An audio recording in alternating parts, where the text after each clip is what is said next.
Há muitas coisas estranhas e difíceis de entender sobre esse homem, Yuki Kagurazaka. Todos vocês já o conhecem, mas depois da 4ª temporada, os movimentos dele se tornam muitíssimo mais ousados. Na novel original, ele acaba se tornando o grande rival de Rimuru, praticamente mais um protagonista da história. Mas por que o Yuki terminou enfrentando o Rimuru, alguém que vinha do mesmo Japão e que inclusive compartilhava dos mesmos gostos? Sua aliança secreta com a família Roso, seus movimentos durante a 4ª temporada e até seu primeiro encontro com Gai, alguém com quem jamais tinha tido relação antes. Hoje nós vamos falar sobre a verdadeira identidade de Yuki Kagurazaka e parte do que aconteceu no seu confronto com o Gai. Mas olha só, este vídeo contém spoilers muito importantes de partes que ainda não saíram no anime, então vocês já estão avisados. Yuki Kagurazaka, o grão-mestre. Igual ao Rimuru, ele também foi invocado do Japão, e à primeira vista parecia se dar super bem com ele graças ao gosto compartilhado por mangá e pela cultura otaku. Na verdade, para o Rimuru, o Yuki era um dos poucos compatriotas nesse mundo com quem ele realmente podia relaxar e se sentir em confiança. Mas por trás daquele sorriso amigável se escondia uma ambição aterradora. O Yuki tinha dito para o Rimuru que não conseguiu nenhuma habilidade única ao chegar ao outro mundo e que somente melhoraram suas capacidades físicas. Mas isso era uma mentira total. Na verdade, o Yuki foi um invocado trazido pelo Kazar-eon, e ocultava uma habilidade única extremamente poderosa. Inclusive a raiva que ele mostrou pelo caso da Shizu e aquele chute que ele deu no Rimuru. Tudo tinha sido uma atuação calculada desde o início. O verdadeiro objetivo do Yuki era conquistar o mundo. Enquanto publicamente agia como grão-mestre que protegia a paz, em segredo controlava uma organização clandestina chamada Cerberus, comandando o submundo a partir das sombras. A Cerberus se encarregava de trabalhos ilegais que as guildas normais não podiam aceitar. O Yuki fazia tudo isso funcionar como uma espécie de mal necessário para o mundo. Enquanto Rimuru construía a Tempestem buscando a convivência entre humanos e monstros sob a luz do dia, o Yuki tentava controlar o mundo a partir das sombras. 2 japoneses invocados. Um construindo um país confiando nos seus companheiros, e o outro calculando tudo sozinho para se apoderar do mundo. Essa diferença de ideais acabou transformando os dois em inimigos destinados a se enfrentar. O Yuki sempre agia com cálculo absoluto. Graças à sua posição como líder da guilda, ele conseguiu uma rede de informações enorme que virou a base principal das suas ambições. Ele conhecia os movimentos de cada nação e manipulava conflitos sem sequer sujar as mãos, fazendo com que outros países lutassem entre si. E conforme a história avança, o contraste entre o Rimuru e o Yuki se torna cada vez mais evidente. Agora, algo importante. Toda a reputação e o respeito que o Yuki ganhou como grão-mestre eram completamente reais. As melhorias para a segurança dos aventureiros, a criação de escolas e a pesquisa sobre magia, tudo isso sim tinha um valor genuíno. Esse é precisamente o lado mais perigoso do Yuki Kagurazaka. Enquanto fazia coisas boas para o mundo, ao mesmo tempo avançava com o seu plano de dominá-lo. Essa vida dupla perfeitamente mantida era sua verdadeira arma. Então, por que o Yuki desenvolveu uma ambição tão descomunal a ponto de querer conquistar o mundo? A resposta está no passado terrível que ele viveu no seu mundo original. Quando era criança, ele perdeu a família em um acidente provocado por um motorista de caminhão que dormiu no volante por excesso de trabalho. Uma família inocente destruída por culpa de um sistema injusto. Essa experiência deixou uma escuridão muito profunda dentro dele. A raiva contra a injustiça do mundo começou a crescer cada vez mais. Uma fúria que ele não podia descarregar em ninguém porque para ele, o verdadeiro culpado era o próprio mundo. E logo depois disso, ele acabou sendo invocado para outro mundo. Quem o invocou foi o Kazar-eon, um antigo rei demônio derrotado pelo Leão Cromwell, que já existia apenas como uma entidade espiritual. O Kazar-eon tentou se apoderar do corpo do Yuki, mas o Yuki contra-atacou usando sua alma extremamente forte e a habilidade única que conseguiu ao ser invocado, Criador. Com esse poder, ele conseguiu selar o Kazar-eon e virar o jogo completamente. A habilidade Criador era algo absurdamente especial. Basicamente permitia que ele criasse novas habilidades únicas por conta própria. Em um mundo onde a força depende completamente das habilidades, ter o poder de fabricar habilidades novas significava possuir possibilidades praticamente infinitas. E o Yuki não demorou para demonstrar o quão apelona era essa capacidade. porque quase imediatamente ele criou a Anti-Skill. Essa habilidade acabou sendo a sua arma mais perigosa em combate. Como o próprio nome já diz, a Anti-Skill anulava habilidades e magia do inimigo. E como a maioria dos fortes desse mundo depende de skills ou ultimate skills, essa capacidade era um verdadeiro pesadelo. Normalmente qualquer um teria eliminado o Kazarian depois de ele tentar roubar seu corpo. Mas o Yuki decidiu fazer algo diferente, transformá-lo em aliado. Ele aceitou inclusive os desejos da Moderate Arlequin Alliance e deu ao Kazarian um novo corpo sob o nome de Cagalli. O Yuki não agia por emoções, mas sim por pura lógica e conveniência. Ele entendeu de imediato que o conhecimento e o poder de um antigo rei demônio seriam extremamente úteis para conquistar o mundo. A raiva que sentia pela injustiça do seu mundo original acabou se transformando em uma ambição enorme, refazer o mundo inteiro do seu próprio jeito. Por isso as ações do Yuki não nascem simplesmente da maldade. De certa forma, estão baseadas na sua própria ideia de justiça e vingança. Embora, claro, entender as suas razões não ilegais que as guildas normais não podiam aceitar, o Yuki fazia tudo isso funcionar como uma espécie de mal necessário para o mundo.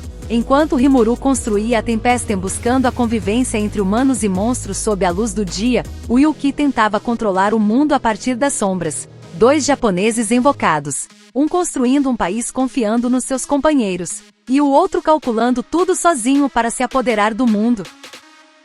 Essa diferença de ideais acabou transformando os dois em inimigos destinados a se enfrentar. O Yuki sempre agia com cálculo absoluto. Graças à sua posição como líder da guilda, ele conseguiu uma rede de informações enorme que virou a base principal das suas ambições. Ele conhecia os movimentos de cada nação e manipulava conflitos sem sequer sujar as mãos, fazendo com que outros países lutassem entre si.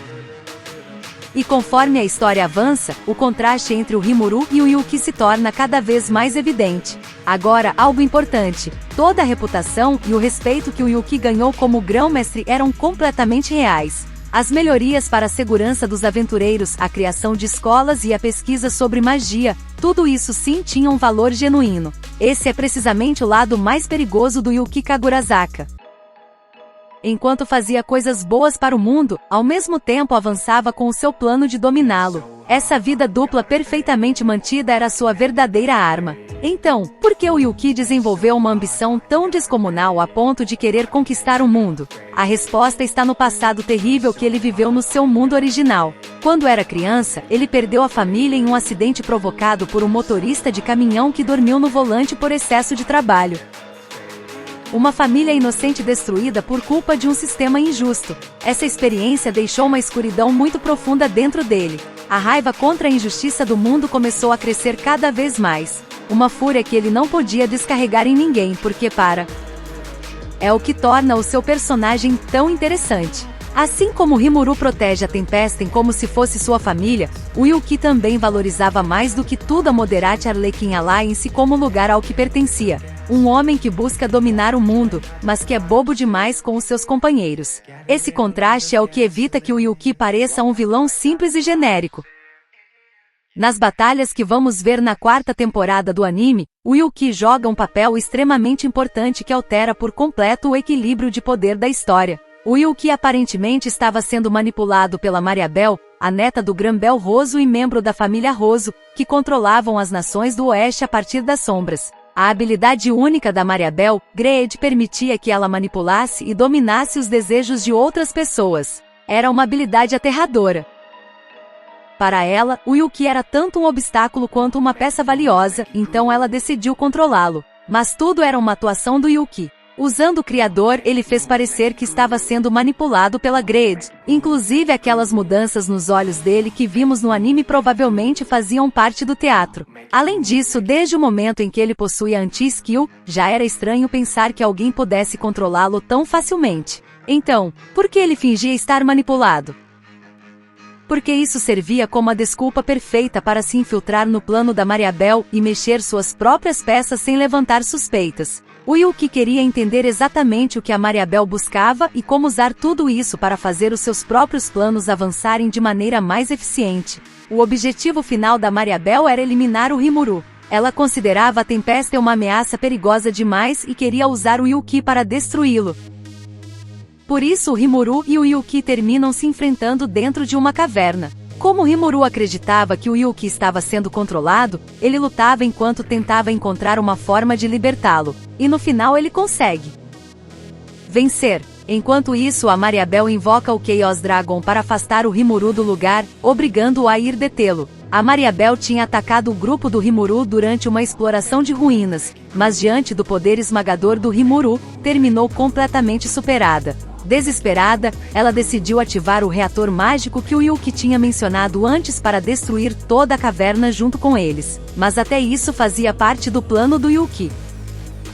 Depois de terminar sua luta com o Rimuru, o Yuki foi diretamente até a Mariabel e a assassinou para roubar a Grades. Provavelmente o Yuki já tinha previsto inclusive a invocação do Chaos Dragon. Com certeza ele calculou que depois da batalha, o Rimuru iria para lá, porque senão existia a possibilidade de os dois se encontrarem justo no pior momento. Após todos esses acontecimentos, a Rafael finalmente informa algo ao Rimuru: o Yuki jamais esteve controlado. Parou tudo. Foi aí que o Rimuru terminou convencido de que o verdadeiro cérebro por trás de tudo era o Yuki. Depois disso, as operações do Yuki se mudam para o Santo Império de Ruberius. Nesse momento, o Yuki já trabalhava junto com o Grambel Roso, líder da família Roso e a figura que controlava as nações ocidentais a partir das sombras. O Grambel tinha sido um antigo herói que perdeu para Luminos no passado.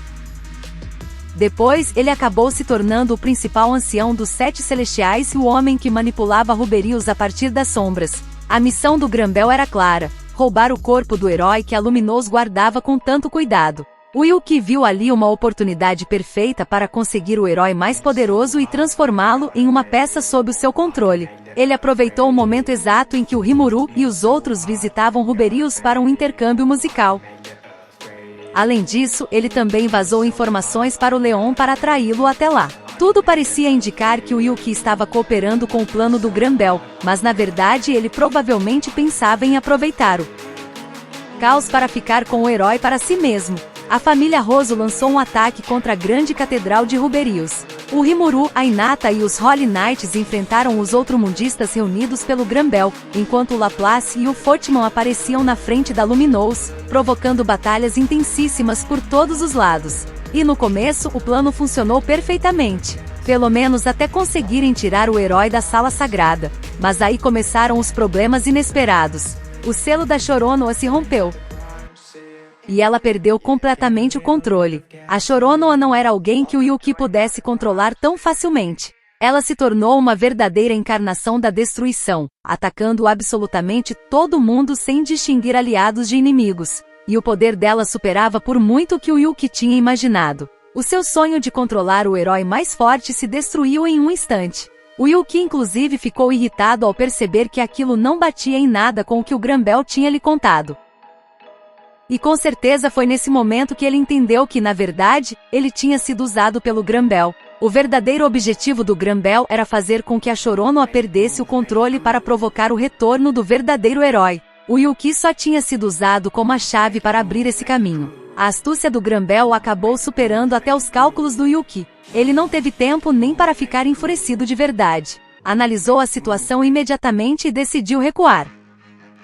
O seu plano perfeito tinha colapsado. O herói que ele queria transformar em subordinado agora tentava matá-lo, e o Grambel tinha conseguido enganá-lo completamente. Para o Yuki, tudo o que aconteceu em Ruberius acabou sendo um fracasso absoluto. No final, ele deixou que o herói fosse em direção ao campo de batalha na frente da catedral e aproveitou o caos para escapar do lugar. Enquanto a situação em Ruberius piorava cada vez mais, o Yuki e a Moderate Arlequin Alliance começaram a calcular cuidadosamente uma rota de fuga. Mas bem, quando tentavam fugir, apareceu de repente uma Maid junto a um homem misterioso. O Yuki detectou o perigo e imediatamente parou. E então ele descobriu quem era realmente esse homem. Ninguém menos que Guy Crimson, o Lord of Darkness. Imaginem só, você escapa pensando que finalmente sobreviveu, só para encontrar o ser mais forte do mundo te esperando tranquilamente na saída com um sorriso. Olha o nível de desespero da situação. Desde o instante em que apareceu, o Guy irradiava uma pressão esmagadora só de estar parado ali. Como se nem se importasse com mais ninguém ao redor, o Guy olhou diretamente para o Yuki e disse: "Ei, Acho que é a nossa primeira vez nos vendo cara a cara. Você deveria se sentir honrado. Você se tornou o meu interesse. O Yuki sentiu imediatamente que o Guy só tinha os olhos voltados para ele. E é lógico. Se alguém quer conquistar o mundo, mais cedo ou mais tarde tem que enfrentar o monstro mais forte que existe. E de repente, esse ser apareceu bem na frente dele. Enquanto soltava comentários leves para tentar descobrir quais eram as intenções do Guy, o Yuki inclusive tentou negociar meio de brincadeira, perguntando se ele não queria unir forças. Mas obviamente essas negociações não deram em nada. O Yuki entendeu logo em seguida que a luta era inevitável. Mesmo sabendo que estava diante de um inimigo absurdamente poderoso, ele tentou levar a situação para um terreno onde pudesse levar vantagem. Bem típico do Yuki, porque ele tinha uma confiança exagerada em si mesmo, uma segurança tão absurda que beirava a arrogância total. Ele realmente acreditava que em 1 contra 1, podia vencer qualquer um. O Yuki lançou o primeiro ataque, mas quem acabou ficando com a cara distorcida de dor foi ele mesmo. Ele acertou um chute alto direto na cabeça do Guy. E ainda assim o Guy simplesmente sorriu e respondeu: "Ah, me deu coceira." A diferença de poder era brutal. E claro, fazia sentido. O corpo do Guy era mais duro que diamante. Um chute desses literalmente não fazia absolutamente nada nele. E sim, a gente até se pergunta como diabos pode existir um corpo mais resistente que diamante. Mas o pior veio depois. Contra o Yuki, que possuía a anti-skill, o Guy usou magia elemental, Napalm Burst. O Yuki pensou que poderia anular isso facilmente. Mas a realidade foi completamente diferente. As chamas criadas pelo Guy não funcionavam como fogo mágico normal. Normalmente o fogo mágico aparece direto da própria magia, sem necessidade de oxigênio ou combustão real. Mas as chamas do Guy sim consumiam oxigênio. Isso fez com que o fogo cercasse completamente o Yuki, deixando-o praticamente sem ar. O Yuki entendeu de imediato que tinha algo errado e começou a rolar no chão para apagar as chamas. E foi nesse instante que ele compreendeu algo aterrador. O Guy já tinha descoberto o segredo por trás das habilidades dele.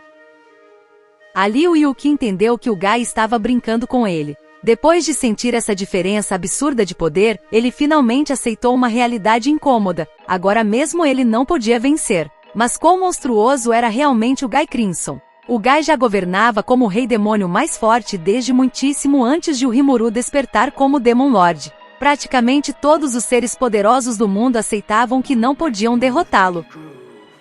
Inclusive o Rimuru admitia que talvez pudesse vencê-lo lutando com tudo de si, mas jamais seria uma luta simples. A base da força do Guy era sua Ultimate Skill, Lucifer, uma habilidade completamente apelona capaz de copiar e otimizar qualquer skill que ele já tivesse visto, inclusive Ultimate Skills. E não apenas copiava habilidades. Ele também compreendia instantaneamente suas fraquezas e funcionamento. Mas isso nem sequer era o mais assustador. O Guy tinha uma quantidade absurda de experiência acumulada após incontáveis anos de combate, além de uma reserva monstruosa de energia mágica. Tudo isso combinado fazia com que enfrentá-lo diretamente fosse praticamente impossível.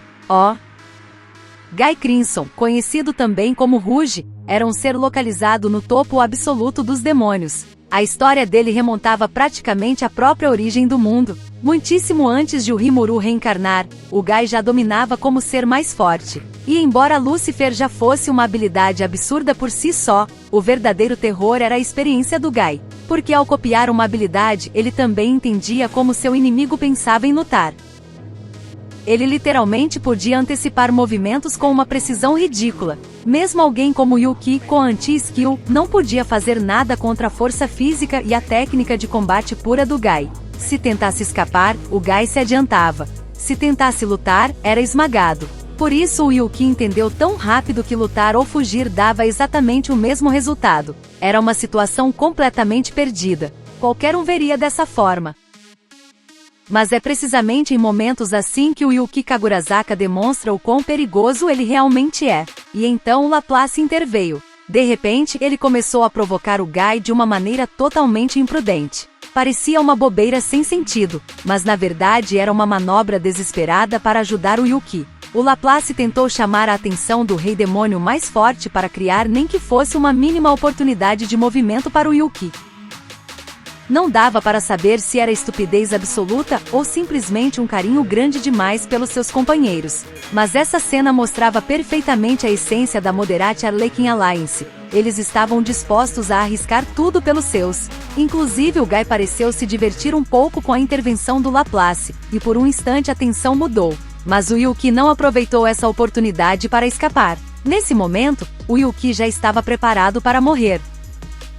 E enquanto se culpava pela própria fraqueza, pensando se eu pelo menos tivesse mais poder, ele ouviu uma voz responder: "Você quer poder? Então segure a minha mão." O Yuki achou que era uma alucinação, mas a voz era clara demais. Continuava insistindo para que ele segurasse a mão dela. E ainda assim o Yuki recusou a oferta. "Cala a boca. Eu sou eu. Você acha que eu vou cair tão baixo?" E honestamente essa cena acaba fazendo ele parecer incrivelmente firme. Mesmo sendo praticamente um antagonista, ele continuava mantendo seus próprios princípios. Depois de entender que jamais poderia vencer o Guy usando força bruta, o Yuki decidiu lutar em um terreno completamente diferente: o entretenimento.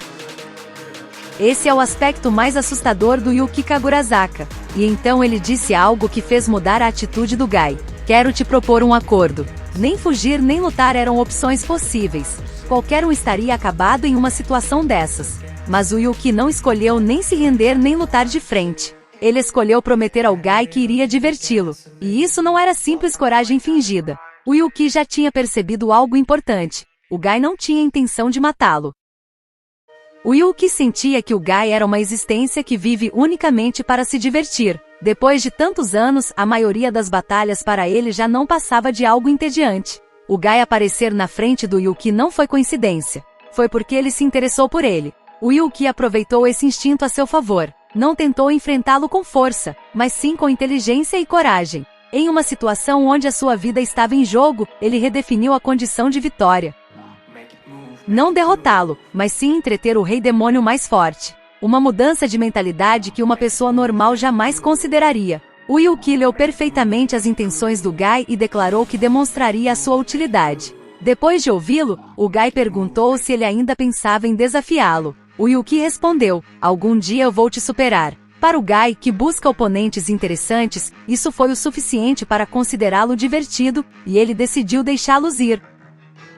Assim, sem que houvesse uma vitória em combate, o Yuki conseguiu sobreviver usando leitura de situação, sangue frio e audácia. Muito poucos nesse mundo poderiam fazer algo parecido. Embora não tenha podido fazer nada em combate direto, o Yuki abandonou Ruberius vivo. No entanto, sabendo que a sua identidade como cérebro por trás de tudo tinha sido exposta, permanecer nos países do Oeste já não era possível. Mas o Yuki não tinha intenção de parar. O seu próximo objetivo foi o Império do Leste, uma potência militar muito maior do que qualquer nação do Oeste.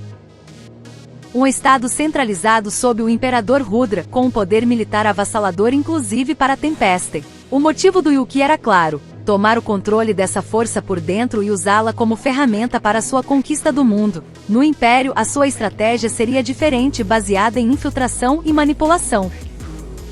Inclusive o fato de ter sido reconhecido pelo Guy podia servir como vantagem política, já que a reputação de homem reconhecido pelo rei demônio mais forte é uma carta de influência muito poderosa. O Yuki sempre age pensando vários passos à frente, transformando cada situação em múltiplos benefícios. Se até o seu encontro com o Guy fez parte de um cálculo mais profundo, então o Yuki realmente se aproxima de ser uma peça imprevisível dentro do mundo. E tem outro ponto importante: o Guy não o eliminou, deixou ele viver. Nesse mundo, ser considerado interessante pelo Guy equivale quase a uma proteção tácita. Muito poucos se atrevem a agir diretamente contra alguém que chamou a atenção dele. O Yuki não apenas sobreviveu a esse encontro, mas conseguiu algo mais valioso: a atenção do ser mais forte do mundo. Um homem que conseguiu fazer com que o rei demônio mais forte quisesse vê-lo de novo. Assim, o Yuki se dirige para o Império do Leste como seu próximo palco.